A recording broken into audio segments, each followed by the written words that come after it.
Baca novel Benteng Banjaran karya Imung H. Santoso. Episode 5. Pemilik mata kucing Persia. Kuputar posisi motorku searah. Tanpa sadar, kuikuti kau agak jauh di belakang. Kulihat kau beberapa kali memandang spion kanan. Laju kendaraan stabil. Aku menjaga jarak. Aku tak tahu pasti arah mana yang hendak kau tuju. Aku ikut alur, mengikuti saja kemana arah roda ini berputar. Pasar Seripit terlewati. Di depan BRI, kau menepi. Masuk halaman BRI. Aku tetap melaju. Kutunggu kau di depan SMP negeri. Cukup lama kau berhenti di BRI. Bahkan aku sempat berpikir kau balik arah atau beralih jalur. Namun, saat aku hendak kembali, kulihat kau keluar dari halaman BRI dan memacu motormu lurus ke arah Jalan Sentolo Muntilan. Kembali kuikuti arahmu dengan jarak yang tidak terlalu dekat. Aku hanya ingin menjagamu. Pertigaan dekat warung gorengan, kau ke kiri, mengambil arah Muntilan. Berhenti sebentar mengisi bensin, kemudian lanjut kembali. Keluar pompa bensin, belok kiri, lampu merah kenteng kau belok kanan menuju Kudian. Gundah hatiku. Lanjut atau ku lepas dirimu di sini. Karena aku merasa jalur itu jalur yang ramai. Jadi kau pasti aman melewatinya. Tanpa ku sadari, ku arahkan motorku tetap mengikutimu. Wahai, siapakah engkau sebenarnya? Pemilik mata kucing Persia. Berulang kali kulihat kau hadir di sekitarku, tanpa pernah ku tahu dengan sadar kapan kau datang. Kau memang seperti kucing yang selalu datang mendekat, mencoba menggosok-gosokkan lehermu pada kakiku, walau aku bukan majikanmu. Hanya sekedar untuk memberitahu kehadiranmu sebelum kau mengeong mencari perhatian lebih ketika aku tidak memperhatikanmu. Kau hadir dengan caramu, dengan langkahmu tanpa suara. Kau selalu saja tiba-tiba berada di dekatku. Seperti kali ini, kehadiranmu yang tiba-tiba sempat membuatku terkejut dan takut. Kapan kau hadir? Saat aku datang di tempat ini untuk hunting foto, tak ada seorang pun. Hanya beberapa kendaraan saja kulihat melintas naik atau turun. Aku terdampar di sini, kembali melihatmu tanpa sengaja di sebuah jembatan yang berada di antara dua bukit. Di tempat ini, aku bisa menikmati pemandangan di kanan kiri jembatan yang sungguh sangat eksotis. Jembatan berpagar besi yang kokoh bercat merah dan kuning sangat kontras dengan alam sekitarnya yang didominasi warna hijau dan coklat. Di sisi kanan lembah dengan hamparan tanaman padi menghijau, berlatar belakang bukit yang penuh tanaman keras. Beberapa rumah hanya terlihat gentingnya dari kejauhan. Titik-titik hitam di sawah bergerak pelan. Mereka adalah petani yang sedang menggarap sawahnya. Mungkin mereka sedang mencari gulma.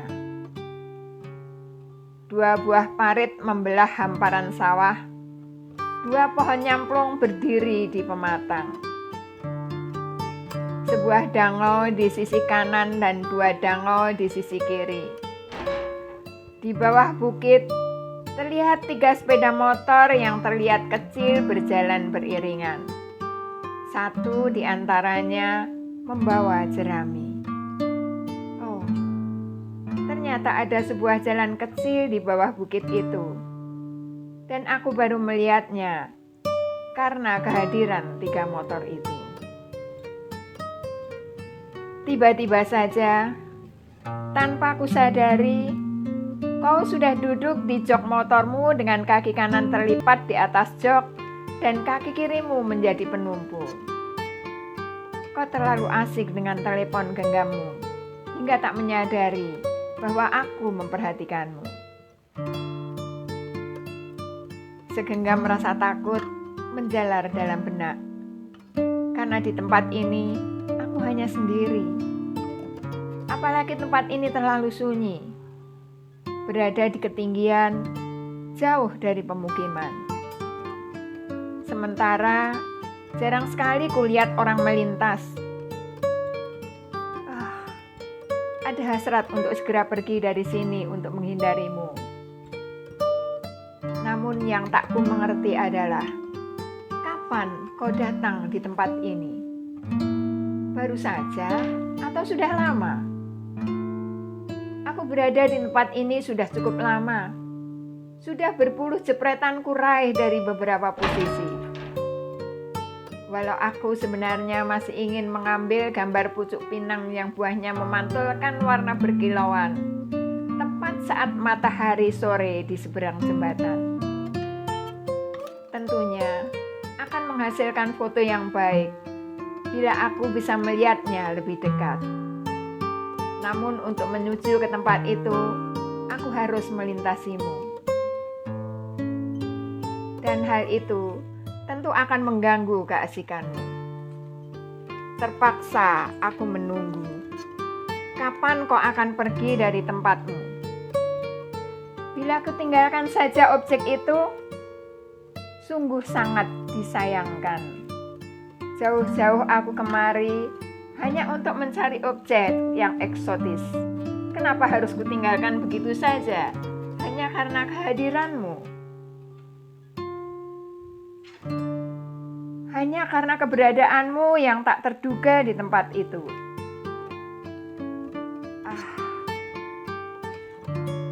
Kembali kupandangi hasil jepretanku dalam diam.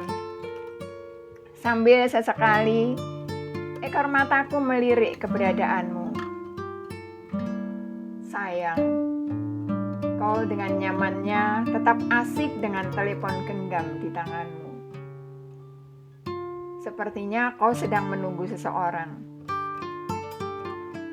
Aku terpaksa kembali mencari sudut pandang yang lain. Tentunya yang tidak perlu mengganggu keasikanmu.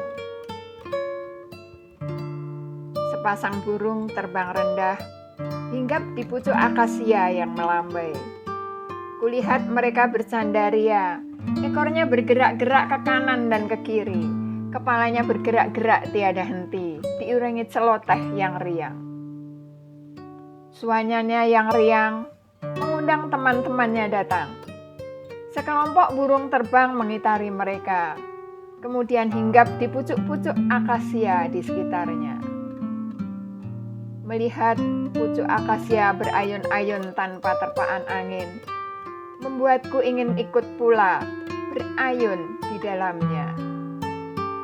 Sepasang burung saling berbagi makanan dengan paruhnya, saling menggigit dan menarik. Tapi akhirnya mereka terbang menjauh saat pucuk akasia meliuk terlalu ke bawah.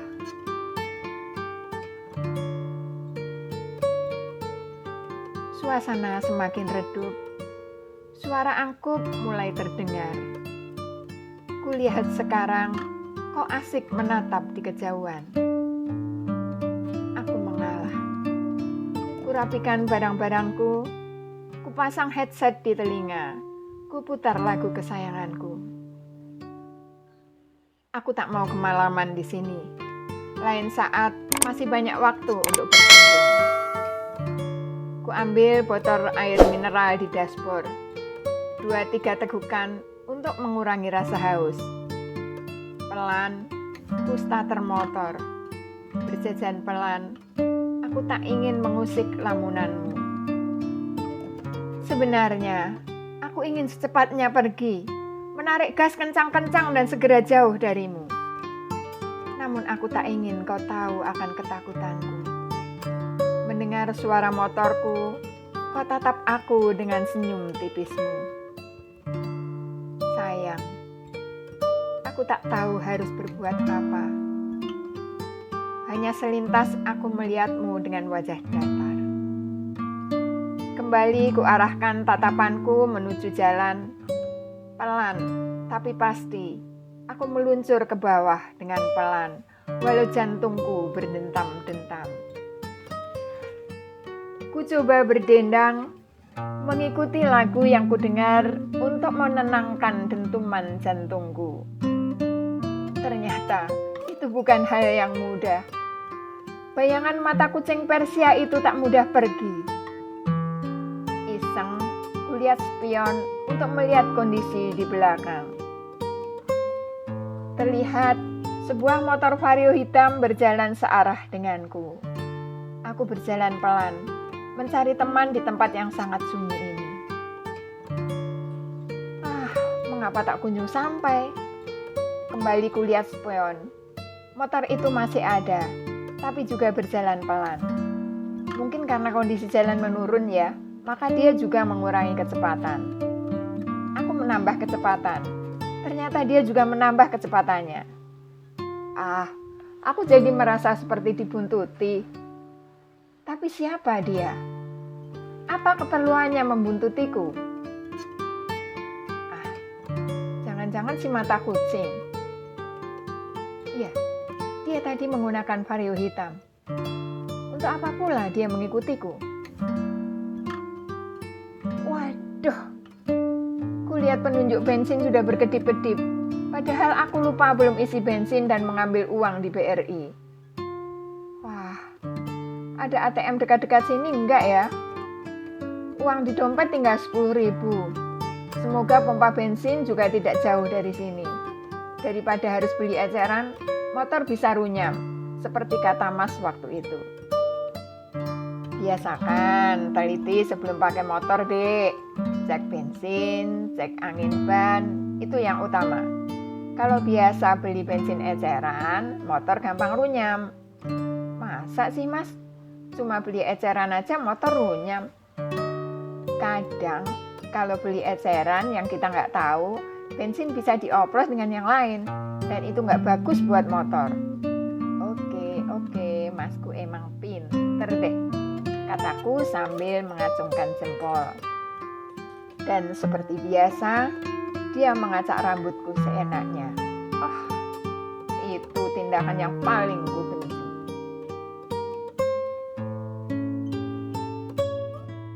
Menjelang pertigaan Sripit, kulihat neon box dengan logo BRI.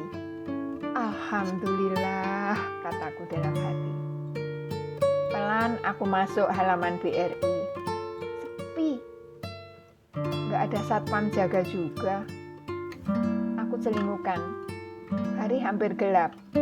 Suasana tambah sunyi. Bergegas aku masuk box ATM. Dari dalam ruang ATM, kulihat dua motor melintas pelan searah denganku. Ternyata salah satunya Vario hitam, tapi dia melaju. Semoga dia terus melaju dan tidak menyadari kalau aku berhenti di sini. Selesai mengambil uangku, ku sempatkan melihat maps, mencari pompa bensin terdekat. Alhamdulillah, ternyata ada. Tapi jarak masih 3 km ke arah Kenteng dari tempatku berdiri. Ku cermati rutenya. Aku bisa langsung pulang lewat Jalan Godian daripada harus kembali ke arah Sentolo.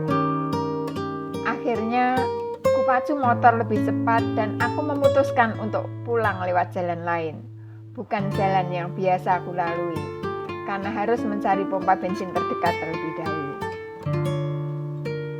Jalanan sudah menyepi.